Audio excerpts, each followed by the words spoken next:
Hello students, welcome back to my next video lecture. Myself Saurav Gautam. In this video lecture, we are going to discuss how we determine rate law, equation, rate constant and order of reaction. जैसे कि मैं पहले बात कर रहा था कि इनको आप फाइंड आउट करते हो by using experimental data.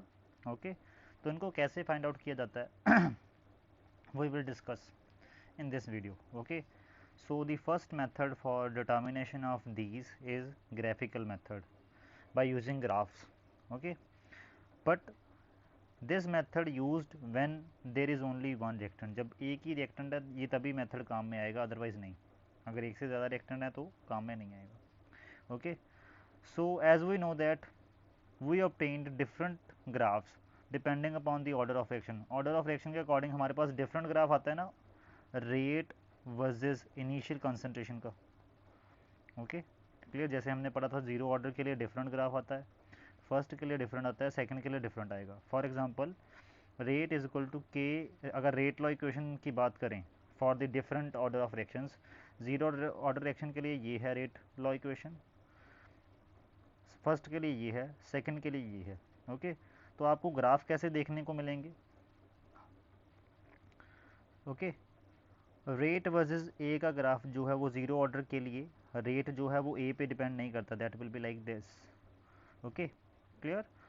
First order के लिए आपको रेट वर्सेस ए का ग्राफ जो है वो स्ट्रेट लाइन देखने को मिलेगा, that will passing through the origin. Okay, और सेकंड ऑर्डर के लिए आपको रेट वर्सेस ए का ग्राफ स्ट्रेट लाइन तो नहीं देखने को मिलेगा, but rate versus A square का ग्राफ, क्योंकि Y equal to M X plus C को ये सेटिस्फाई करेगा ना, इसको सेटिस्फाई करवाओगे तो एक्स जो है वो एक्स एक्सिस के अलॉन्ग आपको ए स्क्वायर लेना पड़ेगा. वो ग्राफ स्ट्रेट लाइन मिलेगा with zero intercept passing from the origin. Okay clear. तो इट मीन्स अगर रेट वर्सेस ए का ग्राफ जो है वो ऐसा आता है, आपका ज़ीरो ऑर्डर रिएक्शन है. अब क्योंकि आप रेट टाइम टू टाइम निकाल रहे होगे ना बाय चूजिंग डिफरेंट इनिशियल कंसनट्रेशंस, तो अगर आपके पास रेट वर्सेस ए का ग्राफ ऐसे आता है तो ज़ीरो ऑर्डर है, अगर रेट वर्सेस ए का ग्राफ ऐसे आता है तो फर्स्ट ऑर्डर है, अगर रेट वर्सेस ए स्क्वायर का ग्राफ ऐसे आता है that will be the second order.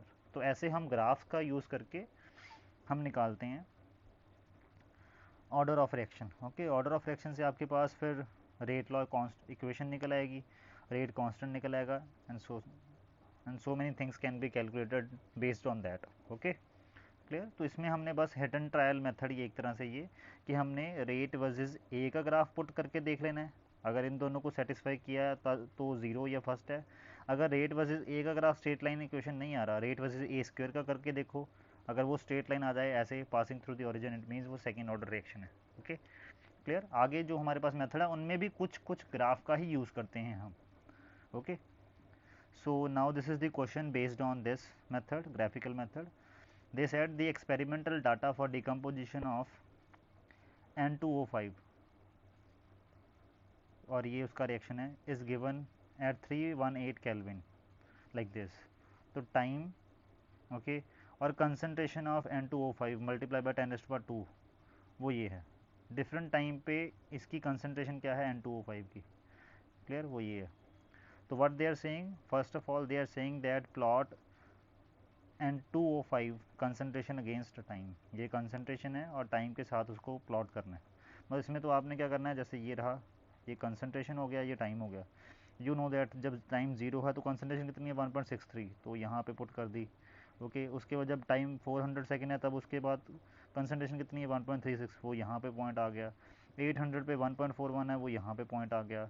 1200 पे 0.93 है, वो यहाँ पे पॉइंट आ गया, लाइक दिस. तो ये आपने ग्राफ ड्रॉ कर दिया रेट वर्सेस टाइम का, सॉरी कंसंट्रेशन वर्सेस टाइम का. और वो तो आपको पता ही है रिएक्टेंट की कंसंट्रेशन विद टाइम डिक्रीज ही होती थी, ऐसा ही आना चाहिए था ग्राफ. Okay clear. उसके बाद आपने क्या किया, you plotted graph of log N2O5 versus T. Clear. उन्होंने ये भी बोला ना लॉग N2O5 मतलब कंसंट्रेशन का लॉग करने के बाद जो वैल्यूज़ आएगी, ठीक है क्लियर. तो उसका टाइम के साथ आपने ग्राफ ड्रॉ करना है. मतलब यहाँ पे चाहे आप एक और लाइन ऐड करो लॉग N2O5, क्लियर, और इनका लॉग करके यहाँ पे वैल्यूज़ लिखते चलो, क्लियर. तो ज़ीरो पे लॉग की वैल्यू क्या आई, वो ये रही नेगेटिव में, ठीक. 400 पे इसका लॉग की वैल्यू क्या आई, वो ये रही, क्लियर, 400 टाइम पे. तो उसका ग्राफ जब ड्रॉ किया तो that will be a straight line, मतलब log concentration of reactant versus T का ग्राफ जो है वो क्या आ रहा है, वो एक स्ट्रेट लाइन आ रहा है विद नेगेटिव स्लोप। तो यहाँ से क्या डेजिग्नेट होता है, लॉ, या जैसे ये वाला ग्राफ की डिस्कशन नहीं ना करी, बट ग्राफिकल मेथड में हमने ये वाला मेथड भी पढ़ा हुआ है, ठीक है। लॉग ए वर्सेस टी का ग्राफ कैसा आता है, स्ट्रेट लाइन आता है।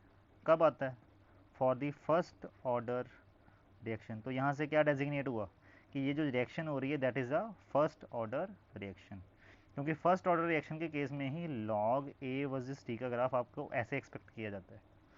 क्लियर, याद आया नहीं आया, चलो अभी बताता हूँ। ये वाली आपने पढ़ी है, वेट, ये रहा कंसंट्रेशन वर्सेस टी का ग्राफ विद नेगेटिव स्लोप आता है ना, किसके केस में आता है, ये for the first order reaction, first order reaction के केस में ये आता है।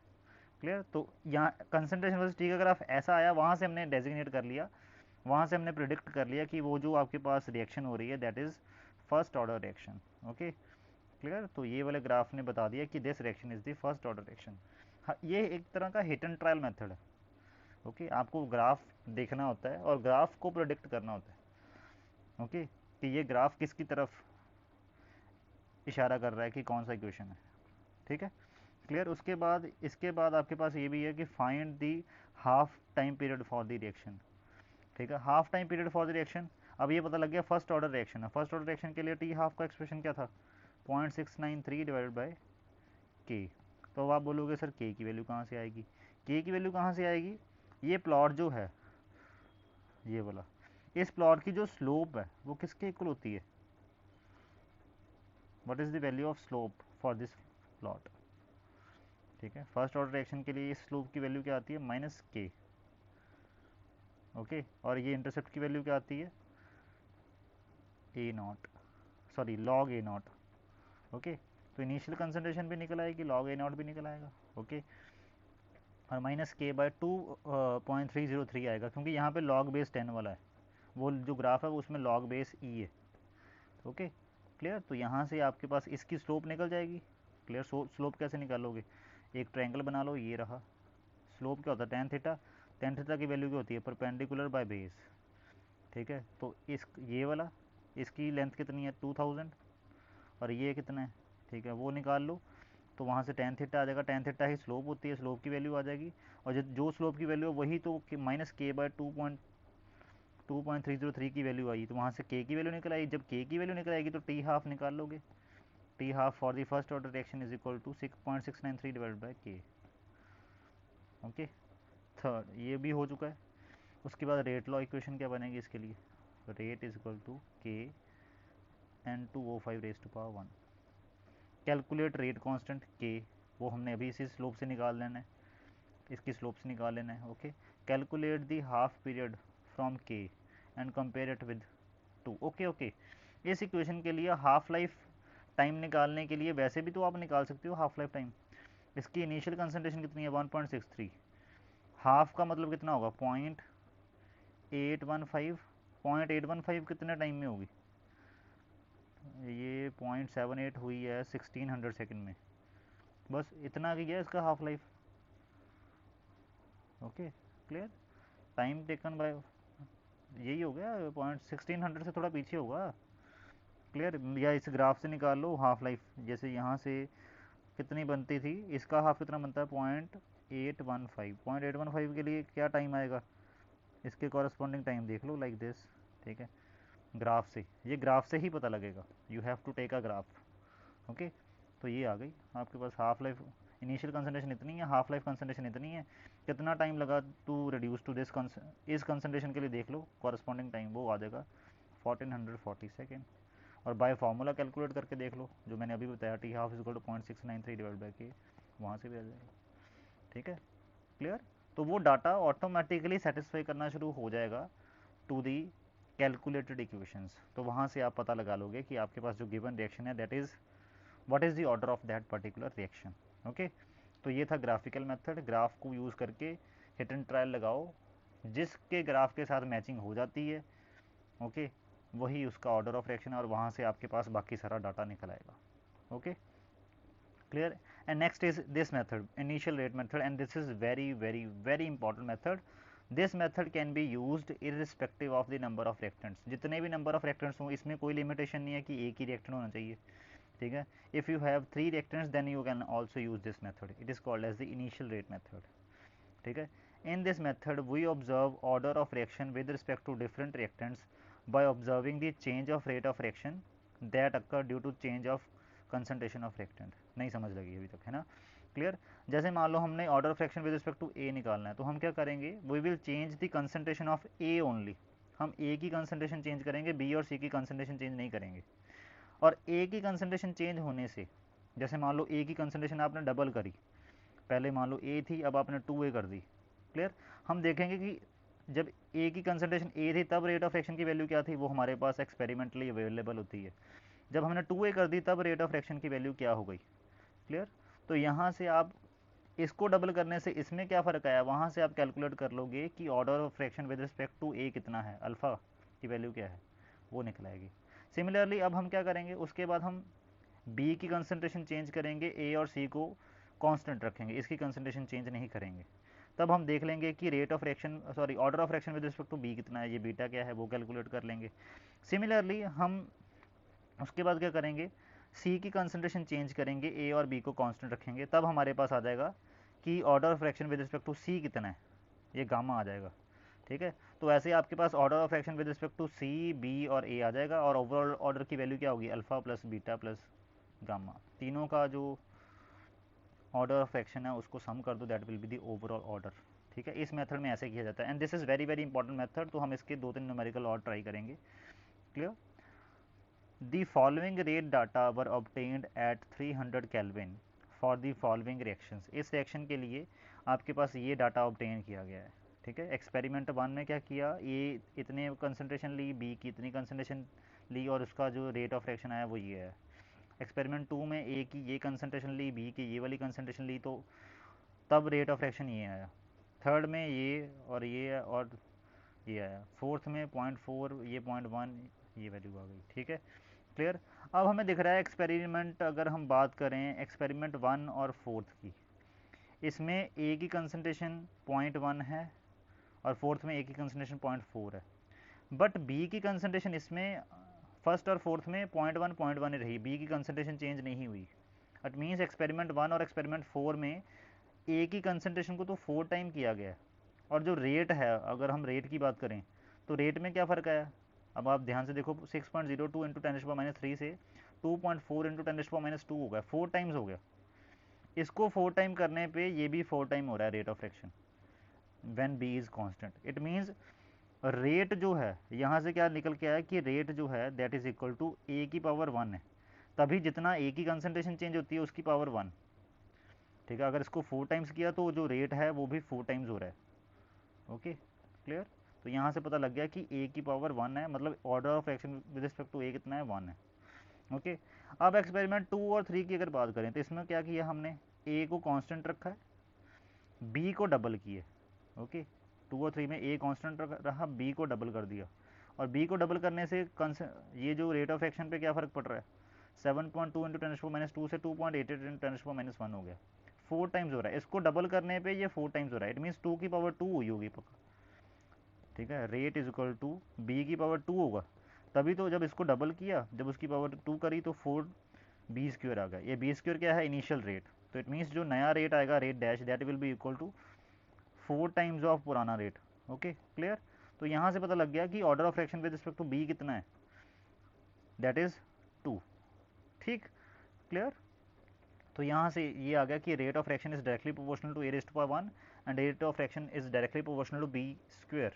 तो ओवरऑल रेट लॉ इक्वेशन क्या बन गई, दैट इज के ए की पावर 1 बी की पावर 2. तो यहाँ से आपके पास ओवरऑल ऑर्डर ऑफ फ्रैक्शन क्या आ गया, 3. That's it. Okay. Clear. That will, और रेट कांस्टेंट के यूनिट्स भी निकालने हैं, क्योंकि आपने rate law equation find out करनी थी, उसके बाद ऑर्डर फाइंड आउट कर लिया, ओवरऑल ऑर्डर भी फाइंड आउट कर लिया. रेट कांस्टेंट पता करना है और उसकी वैल्यू भी कैलकुलेट करनी है. क्लियर. रेट कांस्टेंट की वैल्यू भी कैलकुलेट करनी है. तो आपके पास क्या आ जाएगा, सो रेट कांस्टेंट, जैसे रेट इज इक्वल टू के ए बी रेस्ट पावर 2। तो रेट कांस्टेंट की के की वैल्यू कैसे आएगी, रेट को डिवाइड कर दो ए बी स्क्वेयर। आप क्या करो, इनमें से एक डाटा, जैसे ये वाला डाटा उठा के, ठीक है, इसमें कंसंट्रेशन ऑफ ए की वैल्यू क्या है वो यहाँ पुट कर दो, कंसंट्रेशन ऑफ बी की वैल्यू क्या है वो यहाँ पुट कर दो, रेट की वैल्यू क्या है यहाँ पुट कर दो, तो वहाँ से के आ जाएगा। ठीक है, कोई भी डाटा एक्सपेरिमेंट 1 से चाहे चूज़ कर लो, चाहे 2 से चूज़ कर लो, चाहे 3 से चूज़ कर लो, चाहे 4 से चूज़ कर लो, आपकी जो के की वैल्यू है वो एक ही आ रही है। देखो, और यूनिट्स क्या आएंगे के यूनिट्स कैसे बनते हैं, मोल पर लीटर 1 रेस्ट पावर 1 - n पर सेकेंड। ठीक है, और एन कितना है यहाँ पे, ओवरऑल ऑर्डर कितना है, थर्ड ना, तो के यूनिट्स क्या होंगे, मोल पर लीटर रेस्ट पावर 1 - 3 पर सेकेंड, मतलब mole rest power -2 litre rest power +2 पर second. These are the units of K, जैसे इन्होंने निकाले हैं। क्लियर। और अगर आप टाइम मिनट में लोगे तो यहाँ पे पर मिनट आ जाएगा, पर सेकेंड के बजाय। तो this is how you solve the question by using the initial rate method. Okay, clear. इसको ऐसे भी कर सकते थे, एक अल्टरनेटिव मेथड भी है। ठीक है, जैसे हम मान लेते हैं कि order of fraction with respect to a and b is alpha rate, तो यहाँ पे क्या मान लेंगे हम, रेट इज इक्वल टू के ए रेस्ट पर अल्फा बी रेस्ट पर बीटा। Okay, clear. और शुरू में ये वाला जो फर्स्ट वाला एक्सपेरिमेंट का डाटा है ये पुट कर देंगे, ए की कंसंट्रेशन 0.1 पुट कर दी, उसकी पावर अल्फ़ा, बी की कंसंट्रेशन 0.1 है वो पुट कर दी, उसकी पावर बीटा, और आपके पास रेट की वैल्यू क्या है 6.0 इंटू 10⁻³ ये है। सिमिलरली सेकंड के लिए पुट कर दिया, थर्ड के लिए, फोर्थ के लिए, ये डाटा पुट कर दिया आपने। क्लियर। अब इनकी रेशोज़ फाइंड आउट कर लो। जैसे आपने क्या किया, रेशो ऑफ 1 और 4 फाइंड आउट करी। ठीक है, तो वो क्या आ जाएगी, left hand sides divided by right hand sides. ठीक है, लेफ्ट हैंड साइड्स में ये है, राइट हैंड साइड्स में ये थे। ठीक है, this is left hand side, this divided by this and this divided by this, ये कर दिया। ओके, के और के कैंसिल आउट हो गया, तो यहाँ से क्या आ गया आपके पास, ये दोनों इक्वल हैं तो ये कट गया, तो आपके पास ये बन गया 1/4 इज इक्वल टू 0.1 रेस्ट पर अल्फा डिवाइड बाय 0.4 रेस्ट पर अल्फा। तो इन दोनों की पावर कॉमन अल्फा ही है, तो इसको ऐसे लिख देंगे 1/4 रेस्ट पर अल्फा, और 1/4 इज इक्वल टू 1/4 रेस्ट पर अल्फा है, it means alpha equal to 1 है। क्लियर, बेस सेम हो तो पावर में भी सेम होती हैं। सिमिलरली 2 और 3 को डिवाइड कर दिया, 2 और 3 को डिवाइड किया तो आपके पास ये बन जाएगा, this divide by this, this divided by this. Okay, तो ये आ गया आपके पास डिवाइड करने के बाद, तो क्या बन गया 1/4 is equal to 0.2 rest power beta divide by 0.4 rest power beta.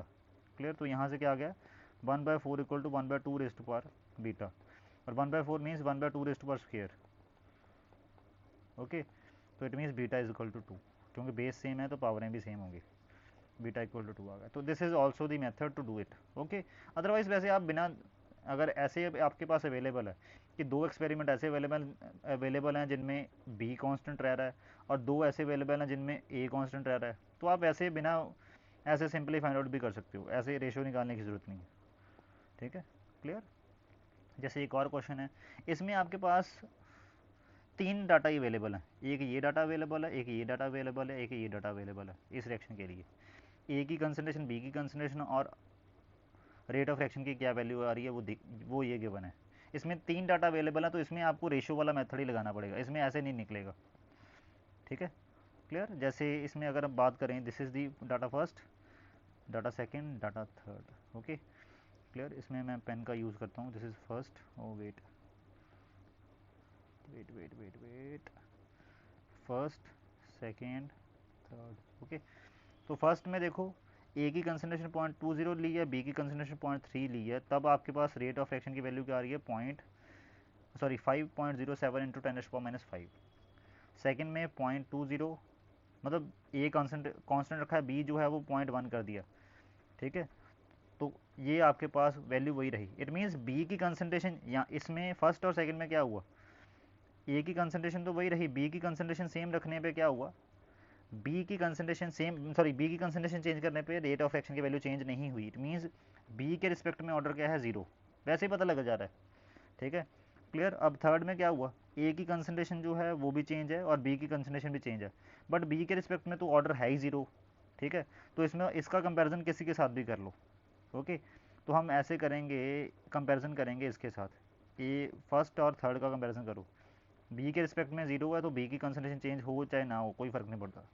ए की कंसनट्रेशन डबल करने पे क्या हुआ, रेट ऑफ एक्शन की वैल्यू 0.507 से 7.16 इंटू 10⁻⁵ होगी, बस 1.5 गुना हो गई है, डबल करने पे 1.5 गुना हो रही है। ओके नहीं 1.5 गुना हो रही है, कितनी हो रही है, इनकी रेशो कैलकुलेट करनी पड़ेगी। ठीक है तो नहीं 1.5 गुना नहीं, मतलब वैल्यू जो है वो कुछ आ रही है, मतलब 1.412 टाइम्स हो रही है, this is 1.412 times of this old value. Okay तो यहाँ से आप कैलकुलेट कर लोगे। क्लियर, चलो वैसे कैसे करते हैं, इसको रेशो मेथड से करके देखते हैं। ठीक, अब ये बन गया डाटा 1 के लिए, 1 के लिए ये आ गया, 2 के लिए ये वैल्यू आ गई, 3 के लिए ये वैल्यू आ गई। ठीक, अब 1 को 2 से डिवाइड अगर करें तो ये बन रहा है। ठीक है clear, this divide by this divide by this, तो यहाँ से क्या आ गया, बीटा इक्वल टू 0, क्योंकि 1 equal to 3 rest power beta आ गया। It means and 1 can be also written as 3 raised to power 0, something raised to power 0 equal to 1, so it means 3 raised to power 0 equal to 3 raised to power beta, तो base beta equal to 0। Okay, और similarly अगर आप R3 को R2 से divide कर दो, clear, this divide by this, sorry not this divide by this and this divide by this. Okay तो यहाँ से क्या आ गया आपके पास, ये आ गया, क्लियर, अल्फ़ा बीटा, बीटा आप पहले निकाल चुके, इसको 0 पुट कर दो। ओके तो ये तो 1 बन जाएगा पूरी वैल्यू, तो आपके पास क्या बन जाएगा, इन दोनों की रेशो क्या आती है 1.412, और इसकी वैल्यू क्या आएगी 2 रेस्ट पर अल्फ़ा। ओके और ये तो 1 नहीं बन गया है। ठीक है तो यहाँ से क्या आ गया 2 रेस्ट पर अल्फ़ा इक्वल टू 1.412, और 1.412 का मतलब क्या होता है 2 रेस्ट पर 1/2, 2 का जो अंडर रूट होता है दैट इज इक्वल टू 1.412। ठीक है तो मतलब 2 रेस्ट पर 1/2 है ये, इसका मतलब 2 रेस्ट पर 1/2 है, 2 रेस्ट पर अल्फ़ा इक्वल टू 2 रेस्ट पर 1/2, it means alpha equal to 1/2। तो यहाँ से अल्फ़ा की वैल्यू क्या आ गई 1/2। ठीक है 1/2 मीन्स अल्फ़ा इक्वल टू 0.5, तो order of fraction with respect to B कितना होगा 0.5। Clear, okay and similarly this question will be done. Okay इस क्वेश्चन को आप खुद ट्राई करोगे, स्क्रीन कैप्चर कर लो जल्दी से। Okay this and this,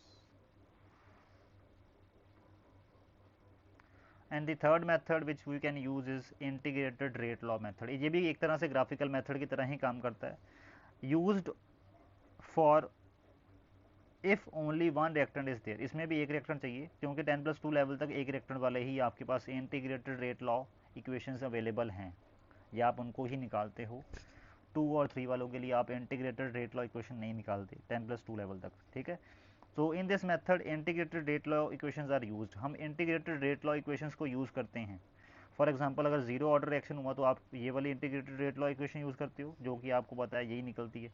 first order के लिए ये वाली यूज़ करते हो, सेकंड के लिए आप ये वाली यूज़ करते हो। Okay the above expression can be used to test order of reaction by 2 methods. ठीक है अब इनको कैसे यूज़ करते हैं, क्लियर, 2 तरीके हैं, सब्सटीट्यूशनल मेथड है, दूसरा है ग्राफिकल मेथड। सब्सटीट्यूशनल मेथड कैसा है, हिट एंड ट्रायल मेथड है। हम क्या करते हैं, जो भी हमारे पास रिजल्ट्स अवेलेबल होते हैं, the results of the experiments are substituted in the expression. ठीक है इन तीनों में एक्सप्रेशन में बारी बारी करके रिजल्ट्स को पुट किया जाता है फॉर द रेट कांस्टेंट की वैल्यू निकालने के लिए। ये रेट कांस्टेंट की वैल्यू निकालने के लिए एक्सप्रेशन है ना ये। ठीक है for rate constant of different order 1 by 1 the expression giving constant के डिसाइड ऑर्डर। जैसे मान लो जितनी भी वैल्यूज़ आ रही हैं उसको फर्स्ट ऑर्डर रिएक्शन में अगर आप पुट करो तो के की वैल्यू जो है वो हर बार 0.2 आ रही है। इट मीन्स के की वैल्यू इस पर्टिकुलर इक्वेशन से जो आपके पास डाटा अवेलेबल है बार बार ये आ रही है कांस्टेंट, और कांस्टेंट ही आना चाहिए, क्योंकि किसी रिएक्शन के लिए जो के की वैल्यू है वो सिर्फ तब चेंज होती है जब टेम्परेचर चेंज किया जाए। अदरवाइज जितनी जो मर्जी कंसनट्रेशन हो, जो मर्जी आपके पास हो रिएक्शन कंडीशनें, अगर टेम्परेचर कांस्टेंट है तो के की वैल्यू वही आनी है। ठीक है तो जिस इक्वेशन को अप्लाई करके के की वैल्यू बार बार कांस्टेंट आ रही है, इट मीन्स वही particular integrated rate law equation जो है वही सूट कर रही है, और उसके अकॉर्डिंग ऑर्डर ऑफ फ्रैक्शन बन जाएगा। ओके क्लियर, जैसे अगर मान लो है उसका फर्स्ट ऑर्डर, अगर आप 0 ऑर्डर में वो डाटा पुट करोगे तो होगा क्या, के की वैल्यू एक डाटा के लिए, जैसे मान लो 4-5 एक्सपेरिमेंट किया आपने, फर्स्ट एक्सपेरिमेंट के लिए जो के आपने डाटा लिया उसके लिए के की वैल्यू 0.2 आ रही है, सेकंड के लिए के की वैल्यू 0.4 आ रही है, थर्ड के लिए के की वैल्यू 0.8 आ रही है। ओके इट मीन्स के की वैल्यू चेंज नहीं ना होनी चाहिए, चेंज हो रही है, इट मीन्स ये इक्वेशन उसकी है ही नहीं, मतलब वो जीरो ऑर्डर रिएक्शन है ही नहीं। जिसकी इक्वेशन उसको सूट करेगी तो उसके लिए जो भी डाटा अवेलेबल होगा वो एक कांस्टेंट के दिखाएगा बार बार। ओके क्लियर, जितने भी एक्सपेरिमेंट में डाटा आपने यूज़ किया होगा वो सारा डाटा के की वैल्यू एक कांस्टेंट दिखाएगा। और ग्राफिकल मेथड क्या है, इसके लिए ग्राफ ड्रॉ करने हैं आपने, ठीक है। For example if reaction is zero order reaction, ठीक है, तो अब हम क्या ऑब्जर्व करेंगे कि जब भी ए वर्सेस टी का ग्राफ होगा that will be a straight line. Zero order reaction के लिए ही ए वर्सेस टी का ग्राफ जो है वो ऐसा आता है, ठीक है। अगर ए वर्सेस टी का ग्राफ ऐसा आ गया, कंसंट्रेशन वर्सेस टाइम का ग्राफ ऐसा आ गया, इट मीन्स वो जीरो ऑर्डर रिएक्शन है। अगर ऐसा नहीं आया इट मीन्स वो जीरो ऑर्डर रिएक्शन नहीं है। Okay clear. फिर हमने देखना है कि फर्स्ट ऑर्डर रिएक्शन के लिए क्या ग्राफ होता है, लॉग ए वर्सेस टी का ग्राफ।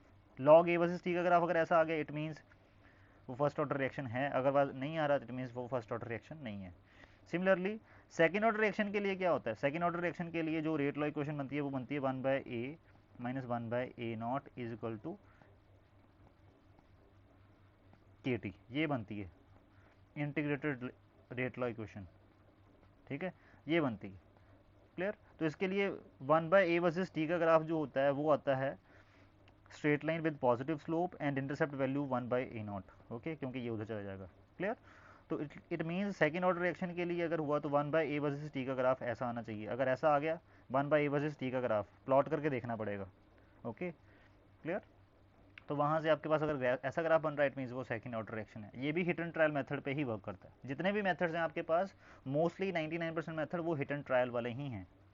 ओके एक्सेप्ट तो ये वाला जो integrated rate law equation method है, सॉरी इनिशियल रेट मेथड है जो ये वाला, एक्सेप्ट दिस। ओके उसके बाद है half life method. Half life method में आपने हाफ लाइफ की वैल्यू यूज़ करनी है, हाफ लाइफ टाइम का जो डाटा है वो यूज़ करना पड़ेगा। इसमें भी वही दो मेथड हैं, एक तो सब्सटीट्यूशनल मेथड है starting with initial concentration, different initial concentration find half life.